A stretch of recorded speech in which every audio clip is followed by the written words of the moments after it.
it's clumsypixie. I'm just setting up for the stream, and I figured I might as well just do this while I'm talking to everybody. I am making soup first, and then I'm going to jump into the truffles. But I needed to get this started, so I figured I might as well just jump on the stream now. So today, what I'm making are these amazing chocolate truffles that I've made well over 2,500 of. And the really cool thing about them is there's only 3 ingredients. So that makes things pretty simple. The 3 ingredients that you're going to need are melting chocolate.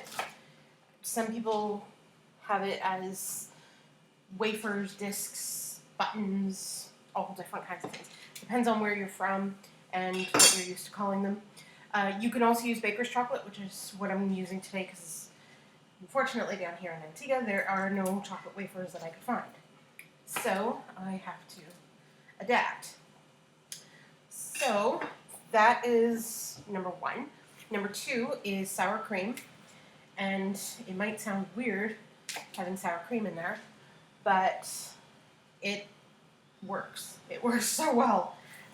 It has a little added tanginess, and it's very, very good. The third part is going to be the cookie crumbs. So I have 2 types with me that I got yesterday. They had honey graham, and they had the chocolate biscuit kind. So I guess like the outside of Oreo cookies kind of thing. So you can also crush your cookies up if you have a food processor. I don't, so I just got the crumbs. On the stove, I have a rotisserie chicken that I'm just boiling for the bones. And I'm going to toss all of this. I've got onions, celery, mushrooms. I'm going to have yellow squash in there. Some garlic, chicken. Probably chuck in a potato or 2.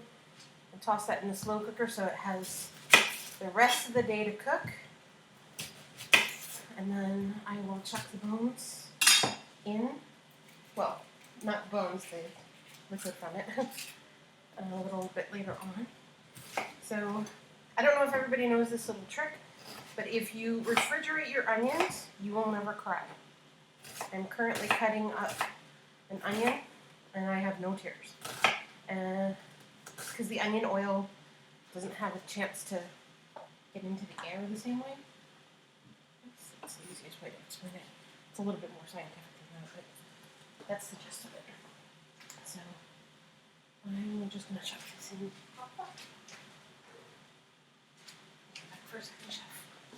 There we go. Okay.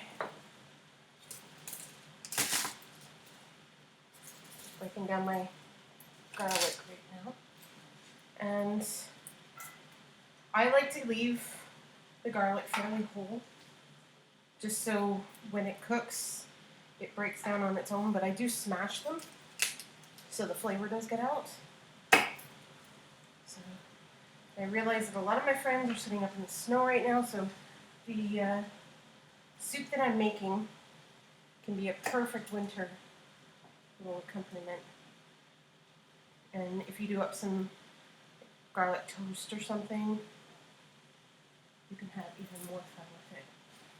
I think there's workers around here, so if I stop the stream really quickly, it's just because somebody has knocked on my door.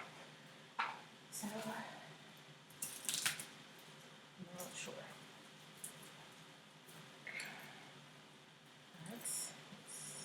Sorry. I always like the little pretty garlic, and then I get home and I realize that was kind of a silly thing to do, is to buy little pretty garlic, because it's so tiny that it takes forever to get into and chop up. Do yourself a favor and just get the large bulb in the first place. So.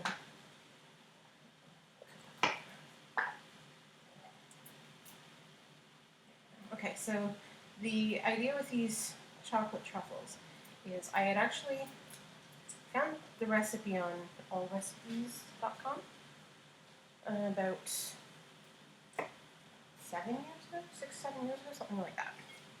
and I decided that I was going to make it up for my coworkers. And when I did, I made 36 the first time, and I had help, and I had actually made them perfect little mice, and they were so cute.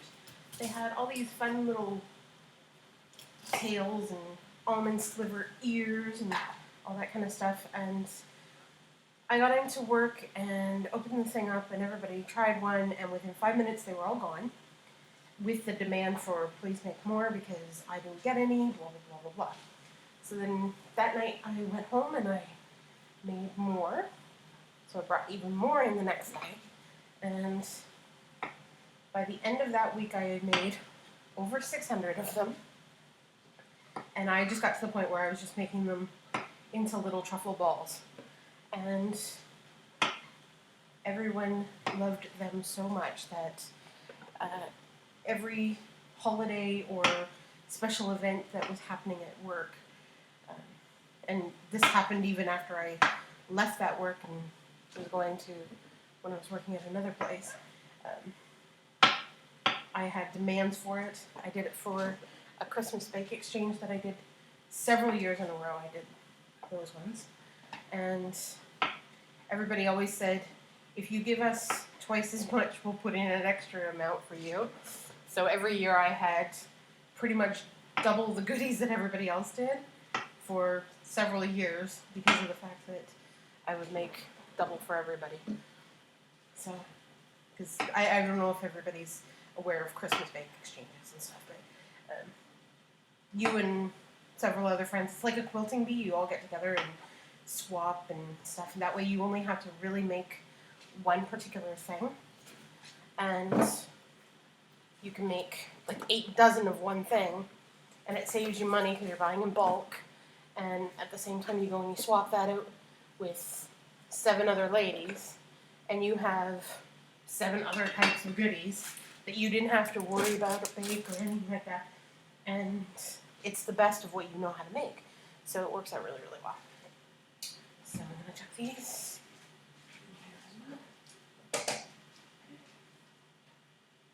And I don't have any onions in my chocolate. Now, I'm just going to do this. Chopping up the squash really quick.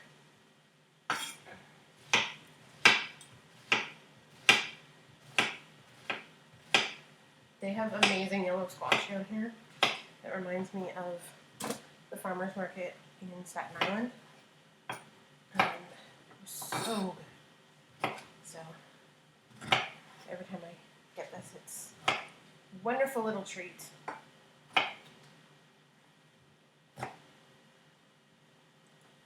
There we go. And I'm probably going to toss in a root vegetable as well.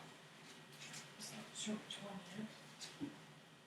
Probably be a good idea to leave a little bit of room for the chicken that's there.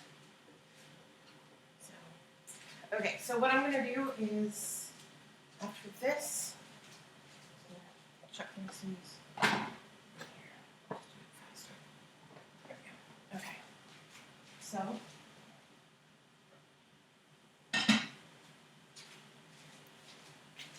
I should put some water in.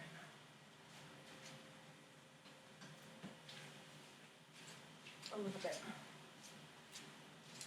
And we don't drink the water here.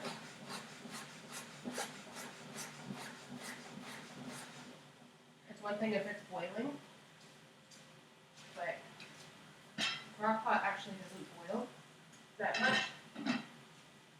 So we don't use it. I don't use the tap water because it's mostly rainwater and non-healthy government funded water as well. So while my chicken is boiling, I am going to, sorry, I'm making a lot of noise. Okay, so we actually have to seal our chocolate up and everything. Okay, so So I got Baker's Semi-Sweet and Pure Semi-Sweet. It's like the no-name brand. So yeah, I'm gonna go with those ones and stick these back in the fridge. And I'm gonna grab my Sera cream if I can find it.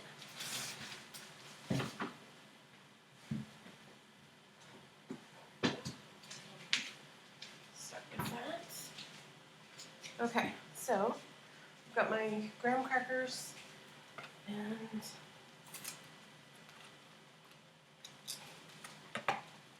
this comes as pieces like this. So it says 4 pieces, but that's only 4 there. And I know that's not going to be enough chocolate. So I usually use an entire one of these, if not 2, because that's how I do. Now I'm going to do mine in the microwave because we have a very kind of odd situation with our stove, so.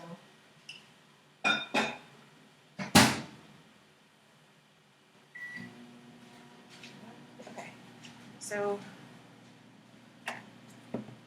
what I'm doing now is just prepping all of this so I can dump the sour cream in there when it's done.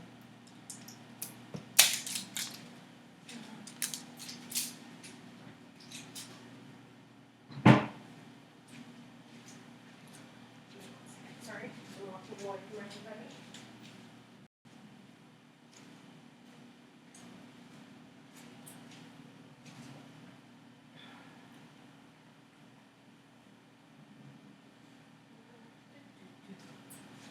It's not too many things.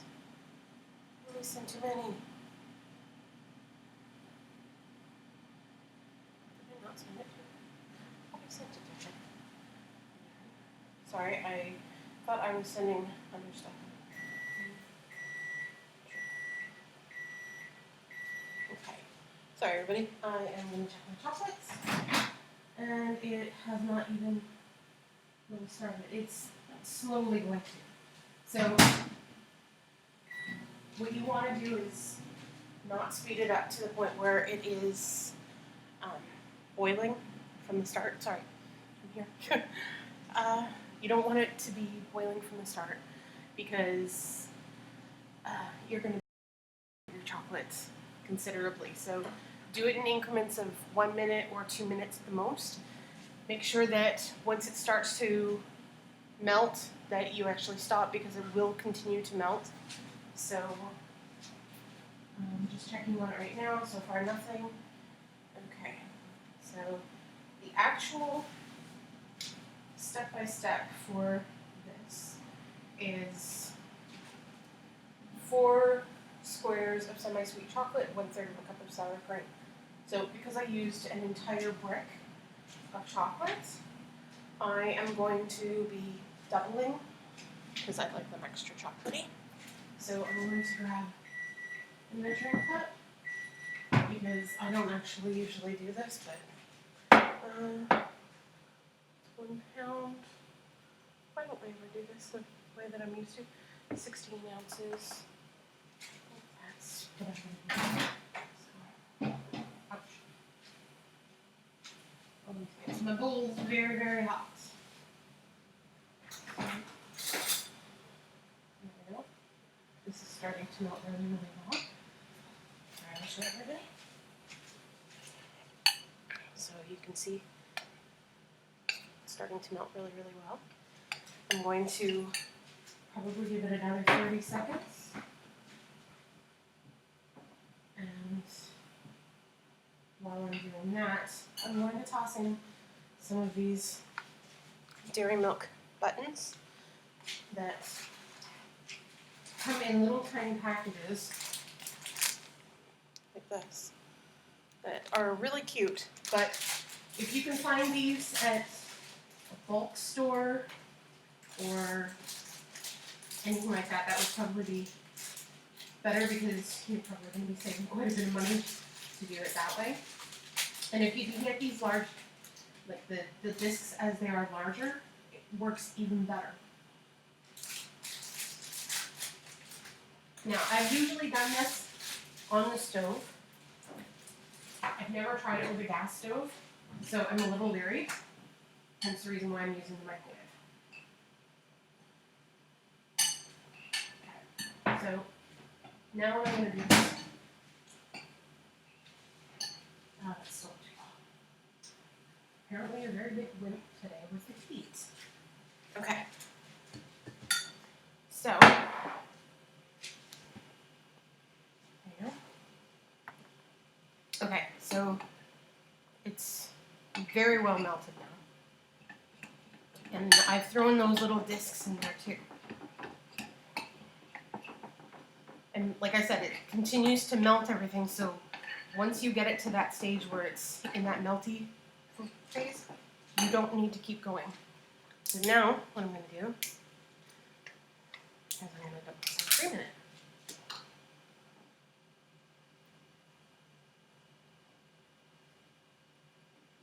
I was going to use that, wasn't I?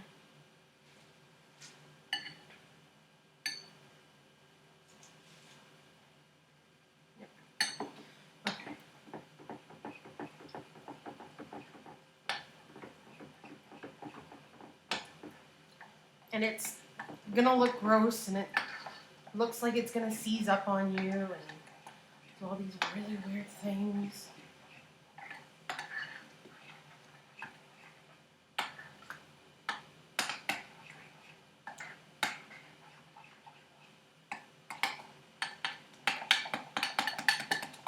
Now, the part that I learned a long while ago, the trick to this is make sure that you have no white spots left before you refrigerate this, or before you put the cookie crumbs in, sorry. Make sure that everything is blended together. There's no lumps, because those will stay the second that you pour everything in there. So,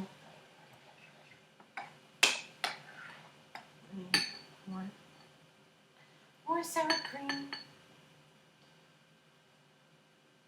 So, double the chocolate, so I have to double the sour cream as well. So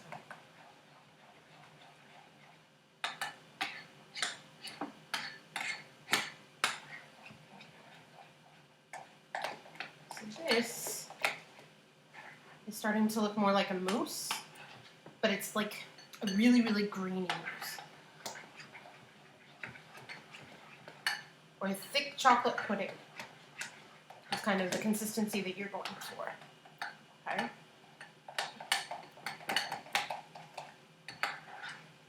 So now, I think I'm going to toss in, and I've got two here. I think what I might do is throw in a cup of each.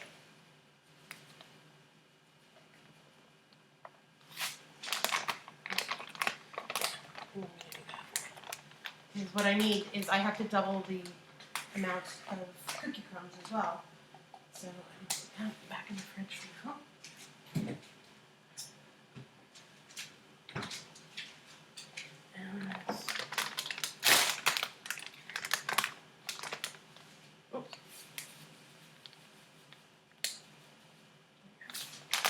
So now I've got, it looks like I've got more, yeah, but it is honestly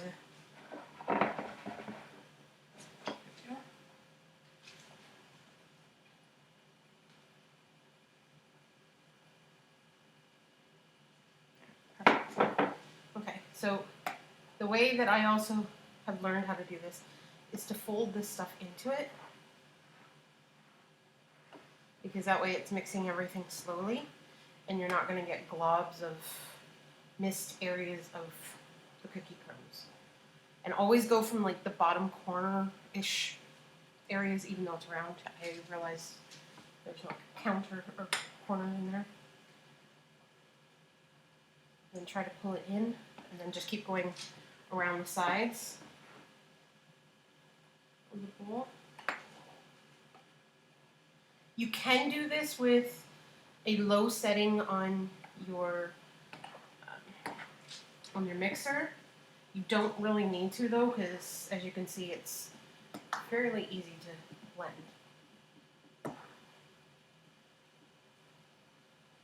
And oh, that's good. It's got that tanginess of the sour cream, but without being tangy. I don't know how to explain that better. Apparently.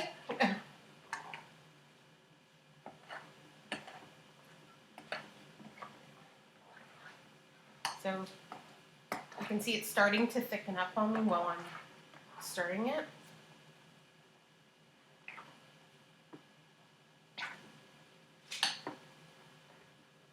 So the consistency is starting to thicken, and it will as the chocolate starts to form back in on itself, because we didn't temper it, we didn't make it ganache, so it's not going to be runny. It's just as it cools, it's going to start to harden in.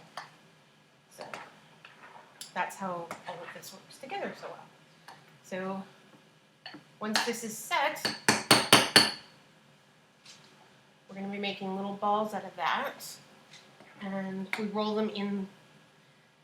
I usually tend to do it with a bitter cocoa, because the bitter cocoa has more of the truffle flavoring, and once you get so much sweetness in this, it actually helps with the little hint of the cocoa.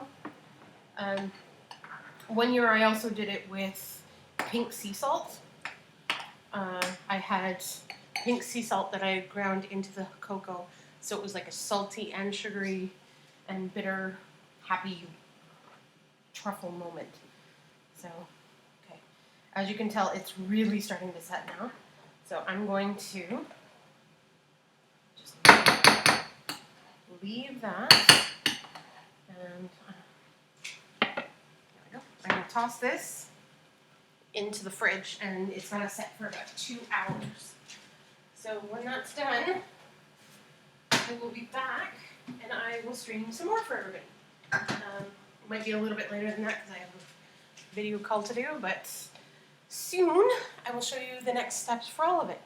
So I will talk to you guys later.